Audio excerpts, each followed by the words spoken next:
निटूर जिल्हा परिषद गटात भाजपचे वर्चस्व.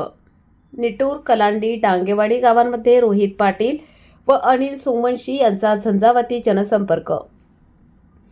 निटूर जिल्हा परिषद गटात भारतीय जनता पार्टीचे वर्चस्व स्पष्टपणे दिसून येत असून निटूर, कलांडी व डांगेवाडी या गावांमध्ये भाजपचा प्रचार जोरदार सुरू आहे. जिल्हा परिषद गटाचे उमेदवार रोहित विठ्ठलराव पाटील व निटूर पंचायत समिती गणाचे उमेदवार अनिल सोमवंशी यांनी या गावांमध्ये व्यापक जनसंपर्क साधला.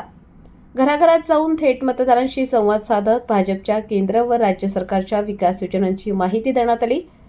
जनतेकडून मिळणारा उत्स्फूर्त प्रतिसाद आणि कार्यकर्त्यांचा वाढता जोश पाहता निटूर जिल्हा परिषद गटात भाजपची आघाडी भक्कम होत असल्याचे चित्र आहे. जनसंपर्क दौऱ्यादरम्यान स्थानिक प्रश्न, विकास कामे व पुढील आराखड्यावर चर्चा करण्यात आली. कमळ या चिन्हासमोरील बटन दाबून भाजपच्या उमेदवारांना प्रचंड मतांनी विजयी करण्याचे आवाहन यावेळी करण्यात आले.